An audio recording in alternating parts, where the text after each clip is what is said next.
वामावर्त या घड़ी की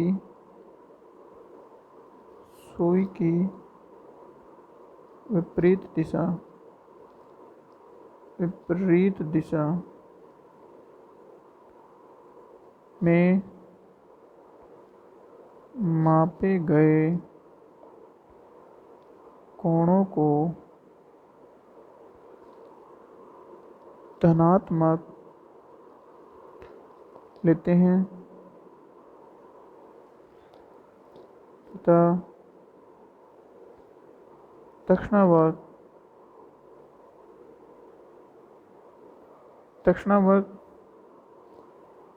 या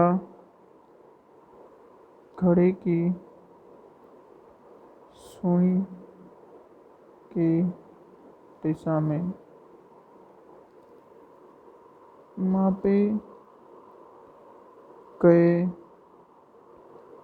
कोणों को ऋणात्मक लेते हैं। ठीक है, तो जो कोण है वो हमारा प्रकाशीय अक्ष से मापा जाना चाहिए, पहली कंडीशन ये है। अब हम क्या लेते हैं कि अगर प्रकाशीय अक्ष से मापा गया कोण वामावर्त दिशा में मापा गया है, अर्थात घड़ी के कोण की विपरीत दिशा में, तो धनात्मक होता है। देखो ये घड़ी हमारी ऐसे चलती है, ऐसे। ठीक है, तो ये हमारा कोण है, घड़ी की विपरीत दिशा में मापा गया है। ये हमारी प्रकाशीय अक्ष है एक्स एक्स प्राइम, इससे विपरीत दिशा में मापा गया कोण है θ2। अर्थात θ2 क्या होगा? उदाहरण है θ2 धनात्मक है, θ2 क्या है? धनात्मक है, तथा θ1 ऋणात्मक है। ये जो θ1 है ये हमारा प्रकाशीय अक्ष है एक्स एक्स प्राइम, उससे इस तरह से मापा जाता है, तो हमारा ये ऐसे आता है। और घड़ी की सुई की दिशा में है, ये वामावर्त है, दक्षिणावर्त है, इसलिए इसको हम लोग ऋणात्मक लेते हैं, तो θ1 ऋणात्मक आ गया। ओके, तो एक बार दोबारा से हम समराइज कर देते हैं कि जो साइन कन्वेंशन क्या है। ठीक है, जैसे ये हमारा कोई प्रकाशीय तंत्र है। ठीक है, ये क्या है? हमारा प्रकाशीय तंत्र है, प्रकाशीय तंत्र है। इस प्रकाशीय तंत्र के किसी इस बिंदु से गुजरने वाली प्रकाश की किरण है वो सीधे निकल जाती है, तो ये इसका शीर्ष हो गया, ओ है। ठीक है, और इस रेखा को हम लोग क्या बोलते हैं? प्रकाशीय अक्ष बोलते हैं। ठीक है, अब ये हमारा कोई ऑब्जेक्ट है। ठीक है, ये हमारा ऑब्जेक्ट है, ये प्रकाशीय अक्ष से थीटा कोण बना रहा है θ1, और प्रकाश की जो निर्गत किरण है वो हमारी θ2 है। ठीक है, ये हमारा इमेज है।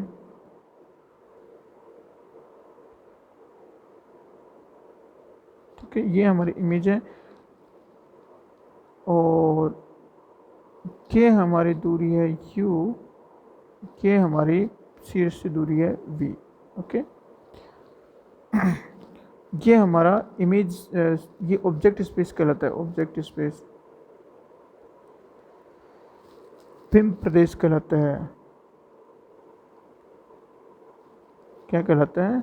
बिंब प्रदेश कहलाता है। ये हमारा इमेज स्पेस कहलाता है, प्रतिबिंब प्रदेश। ये प्रतिबिंब प्रदेश कहलाता है। ठीक, तो हम लोग साइन कन्वेंशन में क्या लेते हैं? हम इसको तीन तरह से रिप्रेजेंट करते हैं।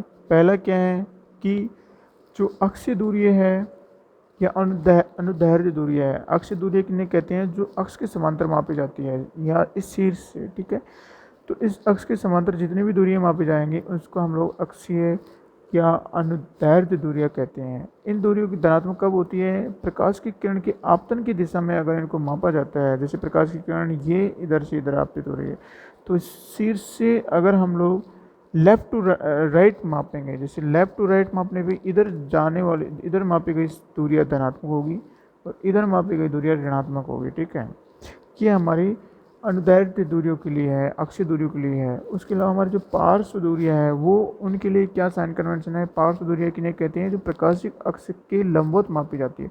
ये हमारी प्रकाशिक अक्ष है, इसके लंबवत जो मापी जाती है ऊपर या नीचे दूरियाँ, वो हमारी पार्श्व या अनुप्रस्थ दूरी कहलाती है। अब धनात्मक दूरी कौन सी होती है, धनात्मक दूरी वे होती है जो इस प्रकाशिक अक्ष के ऊपर की ओर मापी जाती है। यहाँ से हम लोग ऊपर की तरफ मापते हैं, वो सारी दूरियां धनात्मक होती है। जैसे हमारी पी क्यू हमारी धनात्मक होगी। उसी प्रकार प्रकाशिक अक्ष से नीचे की ओर मापी गई दूरियां ऋणात्मक होती है। जैसे हमारी एक्स प्राइम प्रकाशिक अक्ष से नीचे की ओर मापी गई दूरियां पी प्राइम क्यू है, ये ऋणात्मक होगी, ठीक है। और बाकी दूरी कोई सी भी दूरी हो जो इससे नीचे की ओर मापी जाती है वो हमारी ऋणात्मक कहलाती है। तो ये हमारी दो होगी, एक तो अनुदैर्ध्य के लिए होगी और एक होगी हमारी अनुप्रस्थ के लिए, ठीक है। उसके बाद में हमारी जो आती है वो कोणों के लिए चिन्ह परिपाटी होती है। अब देखो, जो कोण मापने के लिए हमें जब हमारा जो पहली कंडीशन है कि कोण हमारी प्रकाशिक अक्ष से ही मापे जाने चाहिए, ठीक है। अब प्रकाशिक अक्ष से मापे गए वे कोण जो वामार दिशा में मापे गए या घड़ी के विपरीत दिशा में मापे गए धनात्मक कहलाते हैं। तो ये जो हमारा कोण है जैसे θ2, ये घड़ी के विपरीत दिशा में मापा गया है, ये धनात्मक होगा। ऐसे ही कोई और भी कोण हो सकता है ऐसे, ठीक है। ये θ3 है, ये धनात्मक है। लेकिन अगर ऐसे हैं, ये घड़ी की दिशा में मापा गया है, ये θ4 है, ये धनात्मक कोण होगा, ठीक है। तो जैसे घड़ी की विपरीत दिशा में मापा गया कोण धनात्मक होता है और घड़ी की दिशा में अक्ष से घड़ी की दिशा में मापा गया कोण ऋणात्मक होता है। ये घड़ी की दिशा में मापा गया कोण है θ1, ये ऋणात्मक होगा। उसी तरह से घड़ी की दिशा में मापा गया कोण है θ4 है, ये ऋणात्मक होगा। इस तरह से हमारे पास में जो साइन कन्वेंशन है उसमें हम लोग तीन तरह से हम लोग इस प्रॉपर्टी को से यूज करके हम लोग तीन तरह की दूरियों को धनात्मक या ऋणात्मक देते हैं। पहली होती है हमारी अनुदैर्ध्य दूरियां या अक्षीय दूरियां। अनुदैर्ध्य या अक्षीय दूरियां। दूसरी हमारी होगी पार्श्व दूरियां, पार्श्व। और तीसरी होगी हमारी कोणीय दूरी,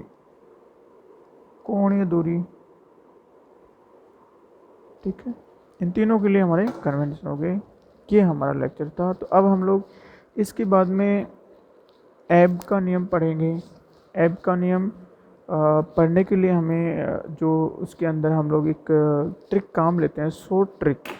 उसके लिए हमें जो मैग्नीफिकेशन है उसका अध्ययन ज़रूरी है। हालांकि सिलेबस में नहीं है, फिर भी हम लोग मैग्नीफिकेशन पे 1 या 2 लेक्चर लेते हैं। फिर मैग्नीफिकेशन हमको पता चलने की जो एब का नियम है वो हम लोग इजीली ड्राइव कर सकते हैं, ठीक है। Thank you.